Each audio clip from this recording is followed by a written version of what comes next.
Both the pros and you play Fortnite every day, but why is it the pros seem so much better than us? To answer this question, I have analyzed the gameplay of several pros to find out the key differences in their gameplay. So in this video, I will be stating 5 things that the pros do that you don't. Make sure to hear out the last tip as it is not very common. Starting with the very first one, which is applying effective pressure. A lot of players in Fortnite have no idea how to apply pressure or don't really apply pressure in the first place. If you hit someone with a big shot, and notice yourself panicking to get the elimination, then you are also someone who finds it difficult to apply pressure. The best way to apply aggression starts with knowing how to take someone's wall properly, which is by box fighting diagonally with two boxes from the left side, which grants you the right hand peek and allows you to take the enemy's wall in the safest manner. If the enemy is one that seems like a grasshopper jumping from one box to another box, then knowing all of the phase tricks, utilizing them will be the best bet. I have a video on how to phase in Fortnite that you can watch after this video. A bonus tip within this is using your weapons more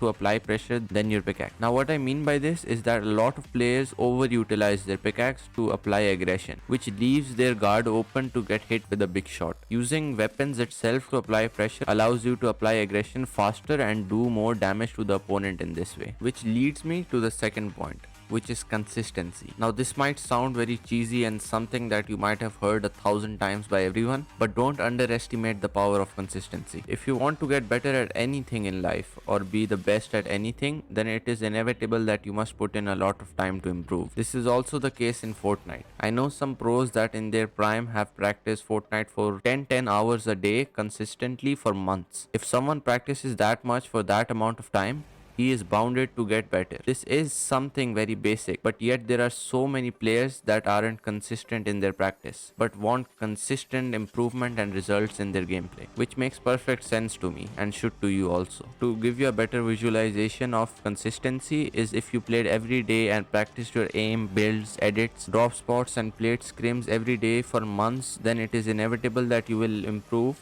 But even after saying this, I know there will be many that still won't put these tips into action, and that is totally upon you. The third point is to have visual and auditory awareness, which basically means emphasize your awareness with your eyes and ears. Most players in Fortnite lack a good sense of visual and auditory awareness. This includes knowing where your enemy is, knowing where the third party is, knowing where the nearest chest is, and knowing where the vending machines are. Having this sense of awareness allows you to have better loot finish off players easily and have a lesser chance of getting killed by a third party. I struggle with this tip myself as I have my sound effects reduced to 10%, leading to a lack of auditory awareness. Having visual effects on can help you have a better awareness overall, with the addition of icons covering up for the lack of sound. Having this on is very overpowered as it even shows you in which direction someone is rebooting, which you wouldn't be able to hear normally from that distance. The fourth point is one which is really important but not talked about enough, which is to aim at the chest instead of the head. Now the reason I'm suggesting this is because Fortnite runs on a 30-tick server instead of a 60-tick server, which is usually present in all other FPS games such as CSGO. Why this makes a difference is because if you aimed at the head, then you would have a higher chance of missing the shot, which comparatively if you aimed at the chest, then you will have a higher chance of getting a shot in and will even have a chance to get a headshot in. This basically means that some information goes to the Fortnite server at 30 ticks per second, which is half of other FPS games, meaning it's slower. So aiming at the head isn't really worth it at most times. The fifth and last point might be one of the most important, which is finding a strong motivating factor, which will motivate you through your improvement journey. Just getting better than your friends isn't a very great point to have.